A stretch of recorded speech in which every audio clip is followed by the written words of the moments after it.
Mən də sizə soruşdum, şirkətinizin dəyərləri varmı?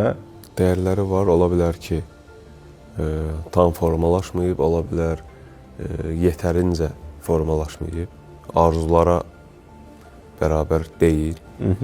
Amma var, dəyərlər var. Daha çox. Əminliklə dəyərlər var. Hətta yazılmasa da belə dəyərlər var. Çünki siz 3 dənə şirkət təşkilatçısınız, sizin mütləq dəyəriniz var. Siz nəyisə dəyərləndirirsiniz insanlarda. Sadəcə problem odur ki, birincisi kommunikasiya olunmur bu dəyərlər. İkincisi də siz insanları işə götürəndə nəyə baxırıq? Təcrübəsinə baxırıq, nə qədər pul gətirə bilər baxırıq. Amma o insanın sizin dəyərlərə uyğun olub-olmadığını çox nadir hallarda kimsə yoxlayır. Siz misal üçün deyirsiniz, bizə satış şöbəsinə kimsə yeni bir işçi lazımdır, yəni barada kimsə işçi lazımdır. Deyirsiniz, yaşı bu qədər olsun, indi yaşı da deyə bilmirik, maaşı bu qədər olacaqdır, institut bitirmiş, bitirməmiş. Amma siz onu tapşırıq vermirsiniz. Baxın, dürüstlü insandırmı? Müştəri yönümlü insandırmı?